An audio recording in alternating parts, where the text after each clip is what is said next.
이슈앤 상식 3월호 시작하겠습니다. 3월은 대기업 공채 시즌이기도 하죠. 그러다 보니까 할 얘기가 이번에도 꽤 많지 않을까 싶네요. 먼저 핫 취업데스크 국정원 채용과 관련한 소식입니다.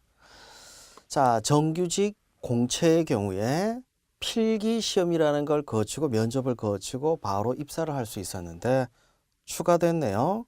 채용 연계형 인턴을 도입한다고 합니다. 기존의 공채 제도의 한계를 보완하기 위한 거라고 보시면 되죠. 왜냐하면 직무를 평가하기 위한 지금 취업의 트렌드는 다 이거예요. 직무를 제대로 할 수 있다는 직무 역량을 평가하려고 합니다. 이게 이제 공기업의 경우에는 NCS라는 전형으로 만들어졌죠. 근데 문제가 뭐냐면 공채가 필기라는 걸 거치면서 이 부분이 약했다는 거죠. 그래서 정기 공채를 보완하기 위해서 인턴을 도입하게 됩니다. 인턴도 체험만 하고 끝나는 게 아니라 채용 연계형이란 말이에요. 그러면 필기에 대한 부담이 없으니까 이게 더 해볼 만하냐? 단 조건이 있죠. 자, 공채의 경우에는 사실 시험이라고 하는 게 핵심이 될 수밖에 없습니다. 그런데 인턴은 뭐가 되냐? 3개월간의 평가요. 철저한 능력 검증이에요. 왜냐하면 실제 일을 시켜보고 상사들이 인사 고가에 반영하듯이 평가해버리니까 능력이 된다면 자, 선발 분야에 북한, ICT, 전략물자, 대테러 방지 등 쭉 나와 있죠. 확실하게 전문성을 보일 수 있다면 해볼 만합니다. 그게 아니라면 지금이라도 공채 준비하시는 게 맞겠죠. 자, 공채 시험은 별도로 5, 6월 달에 진행된다고 하니까 그때 준비하시면 됩니다. 특히 전공 지식에 대해서 준비를 하라는 얘기를 인터넷에서 특히 강조하고 있죠. 왜냐하면 모르면 못해요. 확실하게 알고 있어야 일을 할 수 있기 때문입니다. 자, 3개월 후에 국정원은 7급 특정직으로 전환한다고 하네요. 국정원의 경우에는 9급도 있고 7급도 있는데 사실상 9급의 역할은 주도적인 게 아니라 7급을 서포트하는 역할이기 때문에 그냥 일반 공무원하고 비슷하다고 보시면 됩니다. 7급 특정직, 특정직은 일반직 공무원과 다른 법률이 적용되는 공무원을 얘기합니다. 예를 들어 뭐 법관이라든지 검사라든지 경찰이라든지 소방관, 국정원 특정직도 마찬가지죠. 7급의 경우에는 특정직으로서 다른 법에 적용을 받는다고 하니까요. 경력도 무관이고 학력도 무관. 근데 이거 봅시다. 경력도 학력도 무관인데 직무를 어떻게 보여줄 거예요? 자, 고등학교도 못 나왔어요. 근데 북한에서 정보 활동을 했다. 말도 안 되는 얘기죠. 북한 분야의 전문가다. 이것도 말도 안 되는 얘기고 해당 분야의 전문성을 가지려고 하면 그걸 입증할 수 있는 게 있어야 되는데 학력도 그 중에 하나라고 보시는 게 맞습니다. 그러니까 사실 경력 무관, 학력 무관이지만 실력으로 평가하겠다, 능력으로 평가하겠다. 이 말에는 좀 어폐가 있는 게 아닌가라는 생각이 드네요. 지금 현재 모든 채용 시험의 한계가 아닌가라는 생각도 듭니다. 탑 이슈 들어가도록 할게요. 참 복잡한 일들이 많습니다. 특히 대외적으로. 탑 이슈 첫 번째, 얼어붙은 한일 관계입니다. 사실 가깝고도 먼 사이라고 우리하고 일본 관계는 항상 좋았던 적은 없었어요. 가까워질 듯 하면서 좀 거리감 느끼다가 뭐 어쩔 수 없이 또 가까워지기도 하고 아픈 역사도 있지만 더 발전하기에는 우리가 아직 청산 못한 부분들이 좀 있지 않나라는 생각이 듭니다. 자, 3.1절 3.1운동 100주년을 맞이해서 뭐 이런저런 논란들이 또 나오고 있는데 항상 문제는 정리할 걸 제대로 정리하지 못했기 때문에 발생된 문제가 아닌가라는 생각이 드네요. 지나간 거니까 덮고 넘어가자. 이게 개인 간의 관계에서는 가능해요. 하지만 국가와 관련된 건 절대 그냥 넘어갈 수 없는 문제죠. 특히 국가를 배신한 걸 상황 논리를 가지고 넘어간다. 이건 말도 안 되는 얘기입니다. 저는 이데올로기를 가지고 따지는 게 아니라 국가관, 이걸 가지고 따지는 겁니다. 여기에 대해서 부정해서는 안 되는 이유를 말씀드릴까요? 우리 헌법에 그렇게 명시가 되어 있거든요. 대한민국은 3.1운동 정신을 계승하고 임시정부의 법통을 잇는 걸로 되어 있거든요. 그래서 대한민국이 만들어진 걸로 되어 있습니다. 이를 부정한다는 것은 대한민국을 부정하는 것이죠. 이건 이념의 문제가 아닌 것 같습니다. 헌법에 나와 있는 내용이니까요. 어찌됐든 징용 배상 판결에 대해서 일본과 우리 입장은 좀 다릅니다. 일본은 한일 협상을 통해서 이미 다 청산됐다라고 주장하고 있죠. 하지만 우리는 독재 정권 때 국민들의 반대에 무릅쓰고 밀어붙이기식으로 된 부분들이었고 제대로 된 사과를 받지 못했다고 주장을 하고 있죠. 일본은 이 내용에 대해서 국제법에 근거해서 대응할 거라고 하고 있네요. 국제법이라고 규정되어 있는 게 뭐가 있을까요? 오히려 국제적인 여론이 아닐까라는 생각도 드네요. 이미 2차 대전이 종전된 지가 한참 지났지만 지금도 나치를 두둔하는 발언에 대해서는 절대 용납하지 않습니다. 군국주의에 대해서 용납해서는 안 되겠죠. 근데 일본은 개헌을 통해서 다시 군국주의를 부활할지도 모른다는 이런 불편한 상황을 계속 이어가고 있습니다. 그러면서 또 문제가 됐던 게 레이더 갈등이었죠. 자, 우리 해군이 북한 어선을 구조하는 과정이었습니다. 그런데 일본 초계기가 가까이 왔어요. 가까이 왔으면 얘가 공격하려고 하는지를 확인해야 될 거 아니에요. 그래서 레이더를 쐈더니 여기 대해서 공격하려고 한 거 아니냐. 적반하장도 유분수네요. 현재 양국의 군사 교류는 전면 중단됐습니다. 이 문제에 대해서 사실 우리가 일본과 1대1로 맞닿아서 얘기하기에는 불편한 부분들이 있습니다. 어쩔 수 없이 이 관계가 유지가 됐던 건 사실은 미국 때문이었죠. 미국이 제대로 된 리더십을 발휘하지 못하기 때문에 이런 게 아닌가라는 견해도 있기는 합니다. 그럼 일본은 왜 이렇게 의도적으로 문제를 만들고 있는 것인가? 내부의 갈등을 해소하기 위해서 외부의 갈등을 부각시키는 그런 전략이라고 보시면 됩니다. 일본은 2차 대전에 패전한 이후에 모든 전쟁을 포기했습니다. 그 내용이 규정된 게 바로 평화헌법이죠. 이 평화헌법을 통해서 평화를 추구하는 국가로서 살아왔는데 이제 다시 바뀌려고 하고 있죠. 전쟁이 가능한 국가가 되려고 합니다. 그러다 보니까 헌법을 개정하려고 하죠. 평화헌법이라고 얘기하는 헌법이 따로 있는 게 아니라 일본 헌법 구조 내용입니다. 거기에 전력 보유에 대한 그리고 전쟁 가능에 대한 내용이 있죠. 일본은 군대가 없습니다. 일본에서 얘기하는 군대라고 하는 게 자위대예요. 자위대는 행정기관이라고 보시면 됩니다. 경찰에 가깝다는. 근데 이 자위대를 군대로 바꾸려고 하죠. 일반적으로 다 국가들이 그렇지 않냐. 그래서 일본이 군을 보유할 수 있게 되는 것을 일본도 다른 국가하고 똑같다. 이걸 보통 국가라고 또 주장을 하고 있어요. 평화헌법 개정에 대해서 자기들의 논리로는 우리는 전쟁을 하기 위한 게 아니라 방어를 하기 위한 거다. 자위대로 충분하잖아요. 근데 일본이 군을 보유하게 되면 일본은 또 무슨 짓을 할지 모르잖아요. 그래서 주변 국가 입장에서는 그렇게 썩 개운한 기분은 아닙니다. 문제는 뭐냐면 아베 총리가 계속해서 집권을 하면 이렇게 갈 수밖에 없다는 거죠. 우경화를 통해서 내부의 결속과 지지를 다짐으로 인해서 자신의 총리 자리를 지키려고 합니다. 다가오는 참의원 선거, 일본의 선거를 보면 일본은 참의원 선거라고 하는 게 있고 중의원 선거라고 하는 게 있어요. 참의원이 상원이라면 중의원이 하원입니다. 그러면 미국의 상원처럼 참의원은 중요하냐? 아니, 그렇진 않아요. 일본에서 실권은 중의원에 있습니다. 그런데 참의원 선거에서 승리한다는 얘기는 이미 중의원은 장악하고 있거든요. 3분의 2를 넘기 때문에 얘는 이미 장악했어요.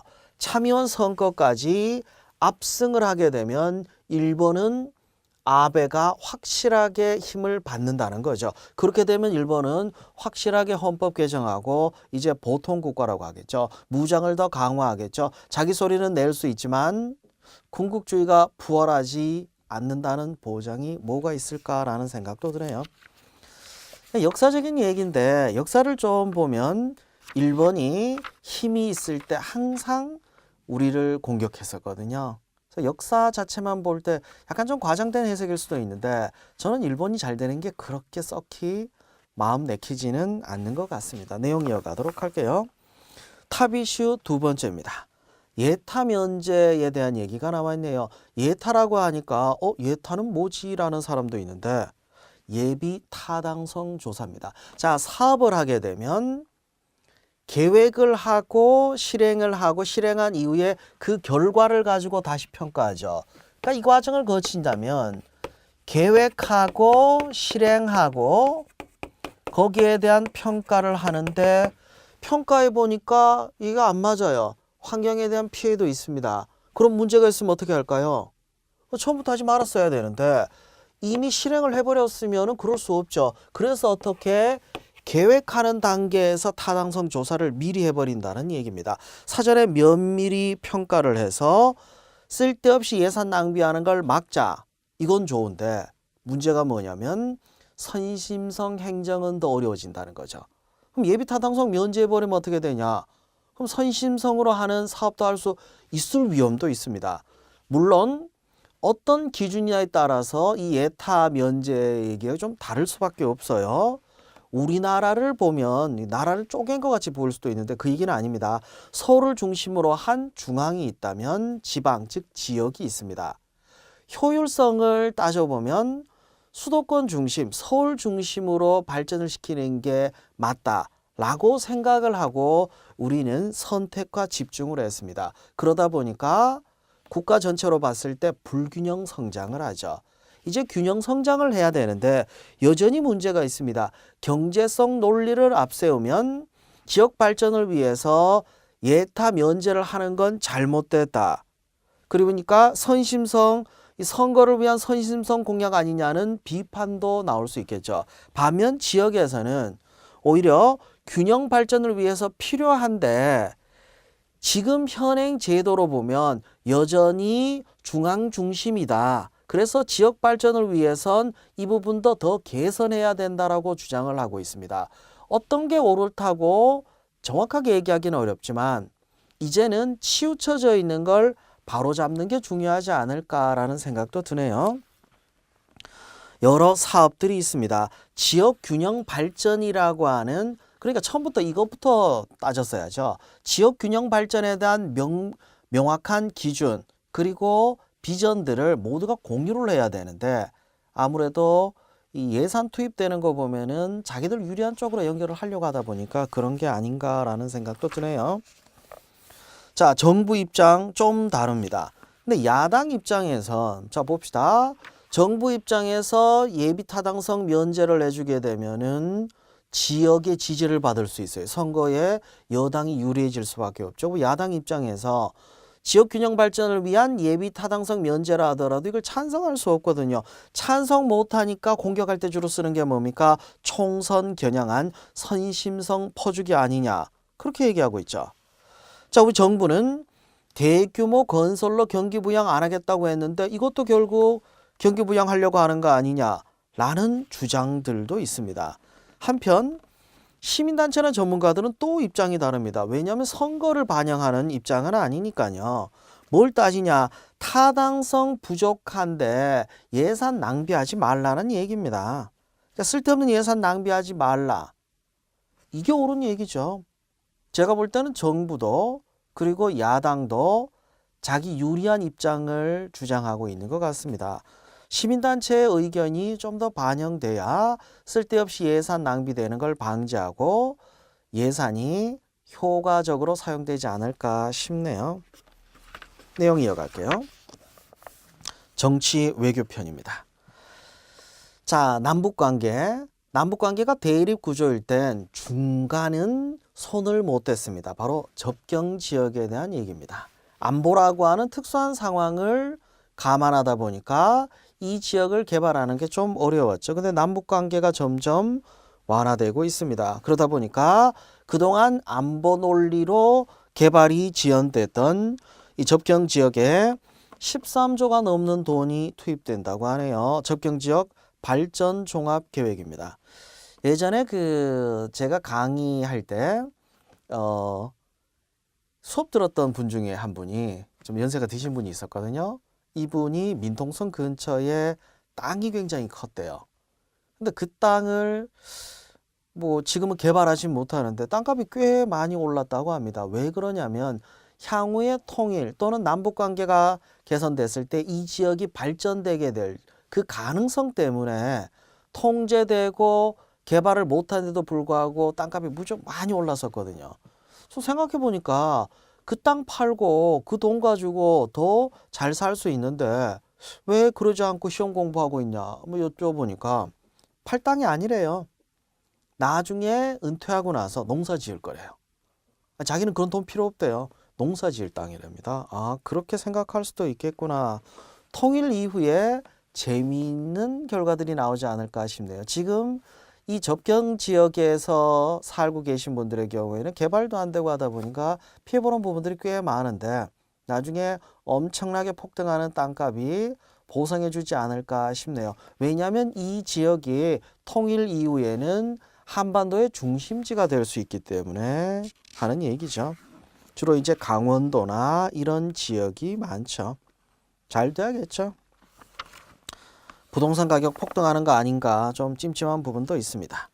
자, 2차 북미 정상회담을 앞두고 여야가 대립하고 있습니다.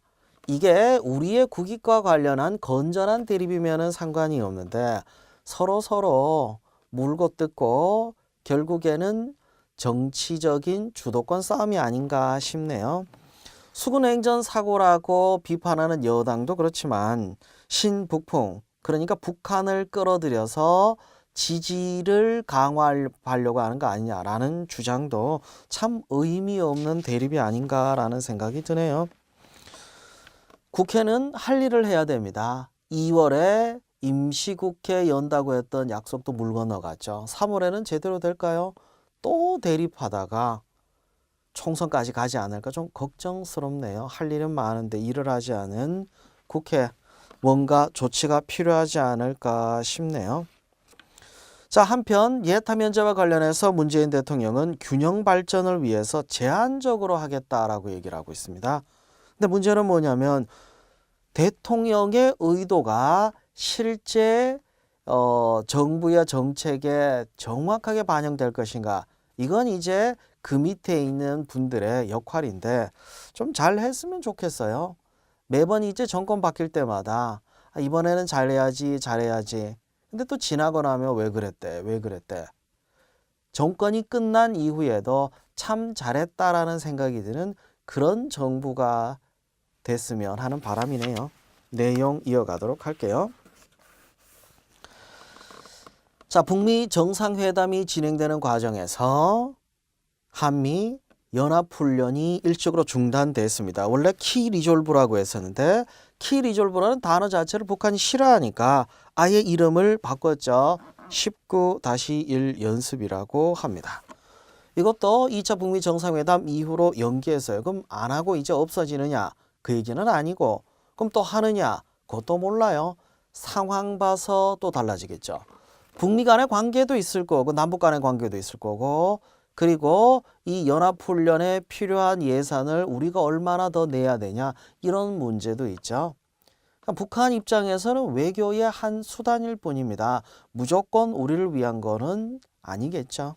잘 생각해야 될 문제가 아닌가 싶네요. 그거를 잘 알 수 있는 한미 방위비 분담 협정입니다. 트럼프 대통령은 왜 돈 안 주냐고, 이거 마치 뭐 돈 빌려가서 안 갚는다고 뭐라 그러는 사람처럼 얘기하고 있네요. 일단은 가서명을 하기로 했답니다. 원래 미국이 요구했던 것보다는 한 1,000억 원 정도가 깎였죠. 1조 300억대이긴 한데 유효기간이 1년밖에 안 됩니다. 그리고 이렇게 합의를 봤다고 생각했는데 트럼프 대통령은 또 더 올려야 된다고 계속 요구하고 있거든요. 이제 사업하던 사람이어서 그런 게 아닌가라는 생각이 드네요. 외교적으로는 좀 결례가 아니다 싶을 만큼 함부로 얘기하고 그런 것 같은데, 근데 제가 입장을 좀 바꿔서 생각해 봤어요. 미국 국민 입장에선 어떨까? 미국 국민 입장에선 자국의 이익을 위해서 언제든지 싸울 수 있는 이런 사람으로 해석할 수도 있지 않을까라는 생각이 드네요. 보는 입장, 내가 어떤 나라 국민이냐에 따라서 좀 다른 얘기가 아닌가 싶네요. 계속해서 협상을 통해서 우리 유리한 쪽으로 끌고 갈 수밖에 없죠. 당대표 출마 선언 얘기가 나와 있네요. 자유한국당 당대표 선거는 끝났습니다.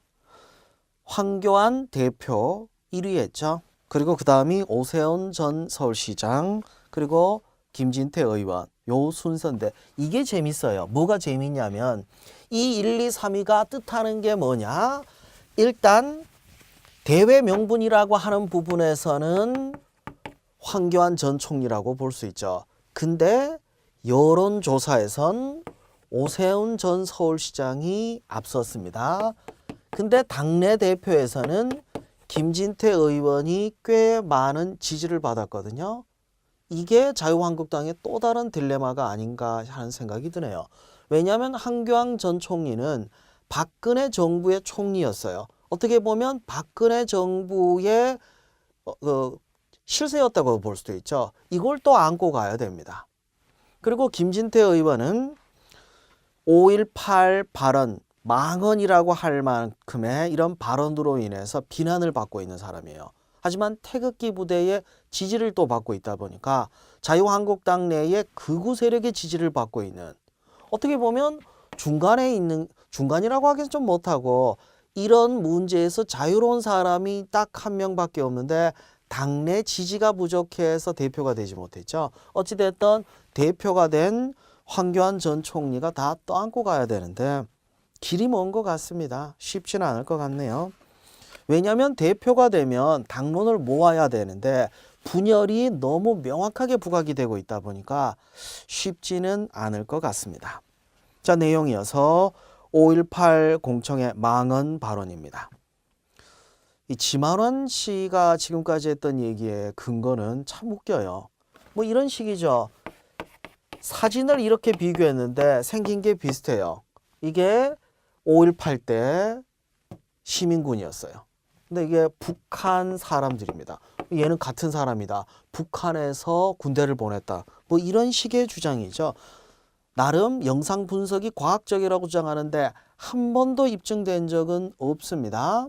뭐 그런 거죠. 뭐 그런 적 없어요? 옛날 조선시대에 남긴 사진 보고 지금 연예인하고 비슷하게 생겼다. 그럼 이 사람이 같은 사람이냐? 말도 안 되는 주장입니다. 이미 우리는 특별법을 통해서 여야가 합의해서 5.18의 가치를 인정했습니다.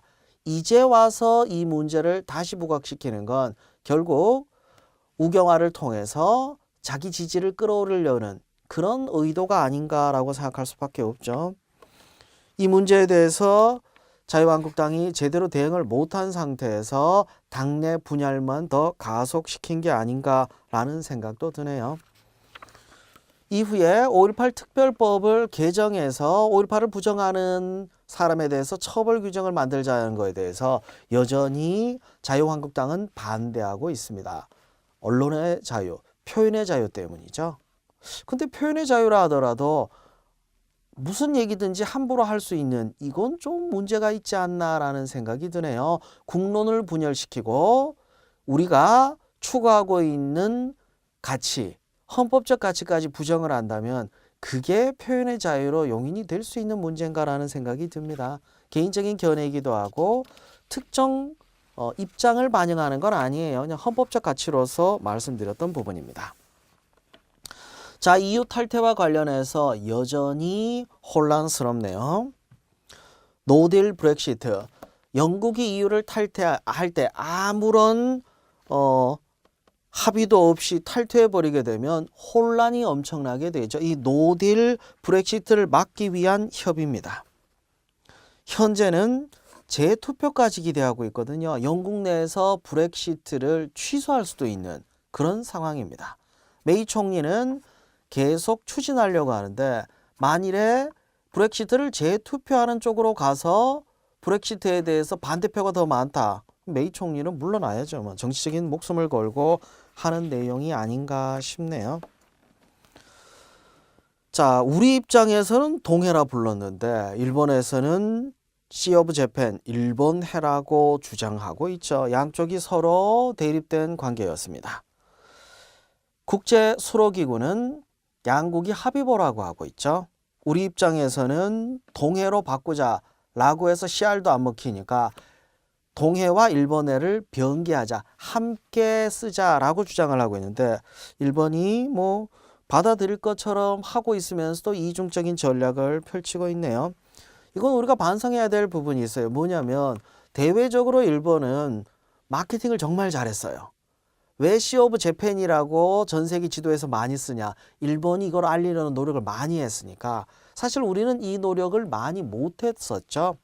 그동안 우리가 국력이 부족해서 아니요. 외교도 국력을 키우는 활동 중에 하나입니다. 좀 미진했던 부분들이 있었는데 이제라도 국제적인 여론을 우리 쪽으로 끌어들일 수 있는 그런 국가 홍보가 필요하지 않을까라는 생각이 드네요. 내용 이어가도록 할게요.